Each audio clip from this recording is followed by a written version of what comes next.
The Bulls with a 3-2 lead after snapping Utah's home win streak at 23 in a row. John Stockton controlling the opening tip, and Game 6 is underway. Jeff Hornacek, who has not been shooting well, he's been playing hurt. They double up on Karl Malone and rebounded by Scottie Pippen. Good idea, but terrific defense. Rodman just bumping him with his chest, forcing the fadeaway.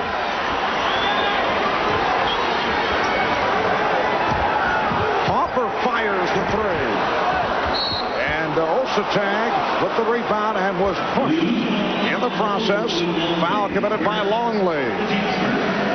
Game 5, the big 3 for the Jazz. Very strong in the first half when they played beautiful basketball, but basically all of them disappeared down the stretch. Once again, the Bulls are opening with Rodman against Malone. And the ball to Chicago. And that time, Karl Malone not even battling for inside position, just willing to take that little shove from Dennis Rodman, pushing him out at 17 feet. If he catches there, he's got to turn, face, and think drive. And as Bill mentioned at the start, Malone coming off a very disappointing game, particularly in the second half where he hit only 1 of 6 from the field. Shot clock is down to 4. Harper able to split his way through. Well, Ron Harper started out the game with what I thought was a bad perimeter shot. Made up for it there. Shot clock winding down, challenging the rim. Russell guarded by Jordan. Stockton being played by Harper. And Stockton lost the dribble. A good adjustment by Dennis Rodman, who, as Karl Malone started to go away from the basket, your tendency and inclination will be to follow. Dennis Rodman ran very quickly, helping out on defense. Stockton, 2 terrible turnovers to start this game. That's not the way you want this to happen. You've got to get it big early. Well, Hornacek and Pippen came together, and the foul on Hornacek. Jeff Hornacek has been bothered by recurring soreness in the right knee. He says it's just a little sore. He's had it iced down and said he's been bothered by the bruise from time to time. He's had 2 very poor shooting performances, though, last game, and then 2 games ago, 1 of 9. They double up on Pippen, who was able to recover and able to get the shot away. The air ball being handled by Ostertag. Well, this is not a Utah team that will make any excuses no matter what happens. Stockton way out of his game early. But Ostertag he has the rhythm on the defensive boards. And Jordan lost it. And both clubs off to the shaky start. Stockton able to go the length of the floor, and he's tied the game at 2. Well, the key for both teams is when somebody turns the ball over or takes a bad shot, long rebound, make sure you convert like that. Get that fast break opportunity. Longley was shot well throughout the series. Rejected by Ostertag. But Russell not able to hang on. He thought he took a pop from behind. No reset of the shot clock. Pippen has to fire. Shot clock was down 3. Oh, the recovery by Harper kept alive by Longley. And Stockton is on it.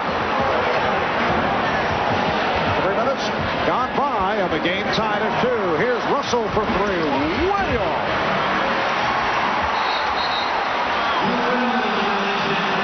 Chicago starting slowly, and Utah is not taking advantage of that, man. Well, a couple of bad perimeter shots. John Stockton coming down, launching that 3-pointer on a fast break. Will do that from time to time. Doesn't call for that right now. You got to challenge the basket. Look to get to the free throw line. Utah won of their first 4. Chicago 1 of 7 here at the start. Single coverage on Malone. Looking for the backdoor pass, but broken up beautifully by Longley.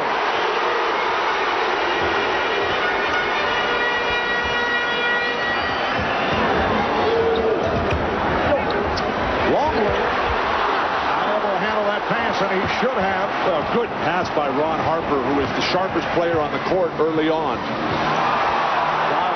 Travel, they thought Russell took the extra step right in front of the Chicago bench.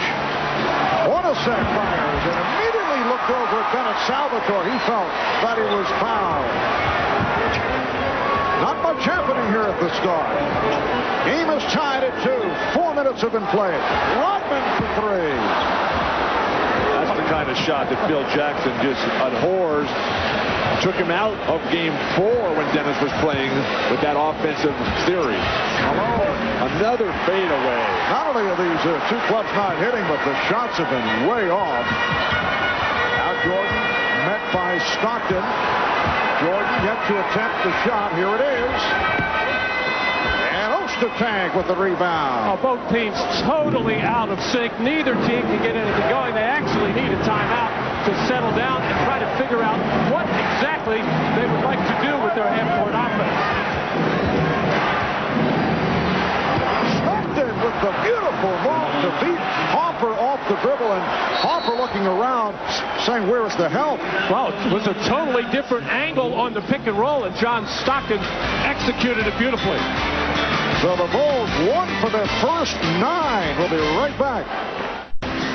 7 minutes, 16 seconds remaining in this first quarter. A very shaky start for both teams. You see Utah up by the count of 4-2. Chicago has missed its last 7 shots. Marv, Chicago has been sluggish in the first quarter throughout. Normally Utah has been the sharper team, but today all they've got is 2 John Stockton layups to go with John's 2 turnovers. Utah Jazz looking to tie the series, which would set up a 7th and final game here at the United Center on Sunday night. Pippen, yes.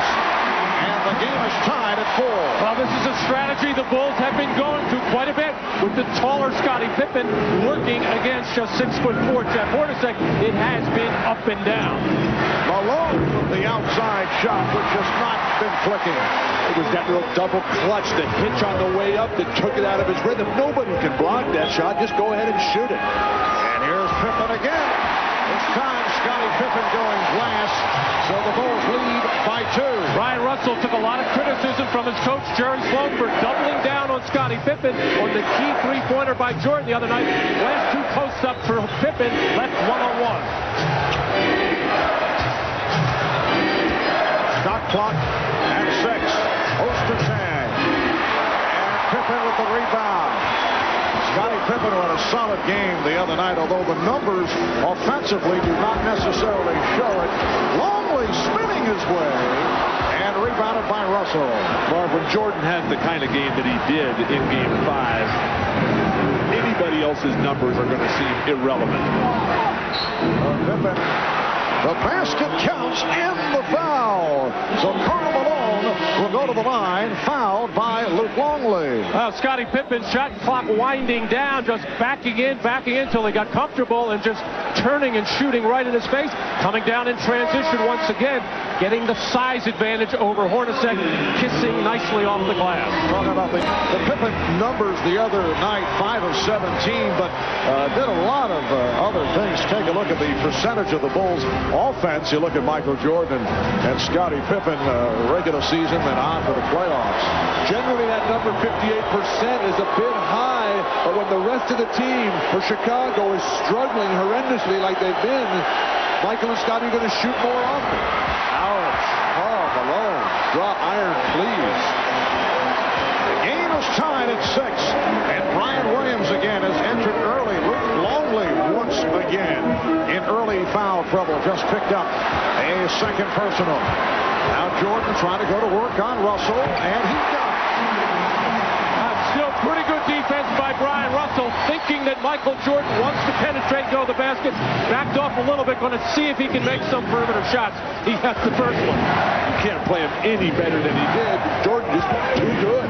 Howard Eisley has come on, replacing John Stockton. Malone with the move to draw the foul. Karl Malone headed back to the line. Well, Michael thinking drive, but Brian Russell backing up, daring Michael to take that shot. And so far in this series, Brian Russell has had a number of facials with that jump shot, but you'd rather see Michael make them from the perimeter before he gets some dunks at the basket. Brian Williams called on the foul. Here's Malone, who barely caught a piece of the rim on the first attempt.